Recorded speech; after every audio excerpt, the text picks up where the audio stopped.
Normalmente, con los depredadores conocemos las reglas del juego. Pero, ¿qué pasa cuando llega un invasor y las reescribe por completo, en secreto?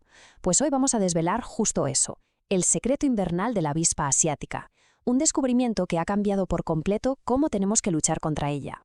Bueno, vamos al lío. Aquí la tenemos. La Vespa velutina, la famosa avispa asiática de patas amarillas. Y ojo, porque no es una avispa cualquiera, ¿eh? Es una especie invasora con un éxito tremendo, un depredador de primera que está poniendo patas arriba a los ecosistemas de media Europa.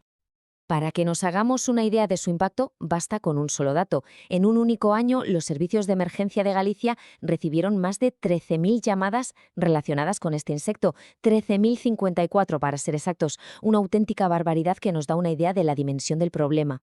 Entonces, la pregunta es, ¿cómo empezó todo esto? ¿Cómo empezó esta conquista?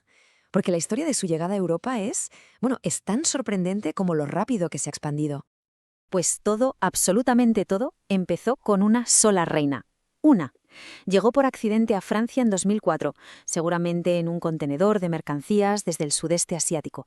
Y esa única reina fecundada fue la chispa que lo inició todo, una invasión a escala continental. Y su avance fue, vamos, imparable. En apenas 6 años saltó de Francia a España. Al poco tiempo ya estaba en Portugal, en Bélgica, en Italia. Y para 2016 ya había conseguido hasta cruzar el Canal de la Mancha para llegar al Reino Unido. Una conquista en tiempo récord.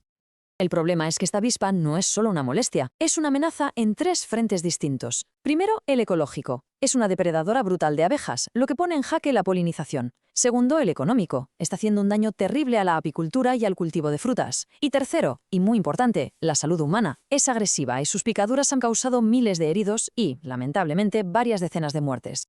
Y todo esto nos lleva al corazón de esta historia. Un misterio. Un misterio que desafiaba todo lo que creíamos saber sobre esta avispa, sobre todo lo que hacía durante el invierno. A ver, la creencia general, la que seguían incluso las administraciones, era que destruir los nidos en invierno no servía de mucho. Se daba por hecho que, para esas fechas, la reina fundadora ya había muerto y las nuevas reinas, las que crearían las colonias del año siguiente, ya se habían ido a hibernar a otra parte. En resumen, se pensaba que los nidos en invierno eran carcasas vacías, inofensivas. Pero claro, la gran pregunta era, ¿es eso verdad? ¿Están esos nidos realmente vacíos cuando llega el frío? Y esa fue la pregunta clave que se hizo un equipo de científicos en España. Una pregunta que dio comienzo a una investigación que lo cambiaría todo. Así que vamos a meternos, por así decirlo, en el laboratorio. Vamos a ver qué encontraron estos investigadores cuando decidieron analizar por dentro estos nidos de invierno. Nos situamos en enero de 2019, en Nigrán, Galicia.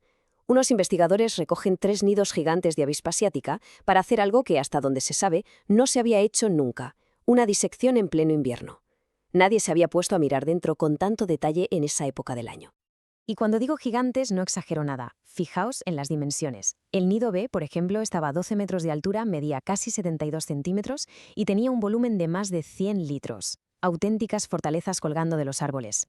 Pero lo increíble vino al abrirlos. Por dentro revelaron una arquitectura complejísima, con múltiples pisos o panales. El nido más grande, el B, tenía 9 de estos panales, y el panal más grande que encontraron medía más de 36 centímetros de diámetro, una obra de ingeniería. Pero bueno, la estructura es una cosa. Lo realmente importante, lo que iba a dar el vuelco a la historia, era saber si había alguien viviendo ahí dentro. Y aquí es donde entramos en los datos de población. Y aquí la primera gran sorpresa. Los nidos no estaban vacíos. ¡Qué va! Ni de lejos. Solo en el nido B había casi 2.000 individuos, contando adultos, larvas y pupas. Casi 2.000. Y recordemos, esto era en pleno mes de enero. Esta idea de que eran carcasas vacías se acababa de venir abajo. Vamos a centrarnos en ese nido, en el B. Tenía más de 1.000 avispas adultas. La pregunta del millón entonces era, ¿quiénes eran? ¿Eran simples obreras agotadas al final de su vida o había algo más ahí dentro? Y aquí, amigos, aquí llega el descubrimiento que lo cambia absolutamente todo. El 62% eran obreras, sí, pero un increíble, un asombroso 35% de las avispas adultas eran reinas nuevas y fértiles, lo que se conoce como ojinas.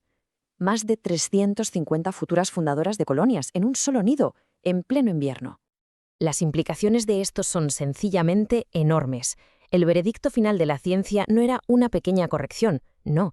Era una reescritura total de la estrategia para luchar contra esta plaga. La recomendación de los científicos fue clara y contundente. Cualquier nido que se detecte, sea la época que sea, debe ser desactivado y retirado inmediatamente, sobre todo en las zonas donde la avispa está avanzando. Porque un nido de invierno no es una ruina inofensiva, es una bomba de relojería biológica. Y no podemos olvidarnos de esto. Toda la invasión de Europa empezó con una sola reina. Una. Cada una de esas más de 350 reinas encontradas en ese nido tenía el potencial de empezar una nueva invasión, de crear docenas de nidos al año siguiente. Este estudio, al final, nos deja con una pregunta bastante inquietante. A medida que las especies invasoras como esta se adaptan a nuevos climas, a nuevos entornos, ¿qué otras reglas de la naturaleza, de esas que siempre hemos dado por sentadas, están a punto de cambiar delante de nuestros ojos?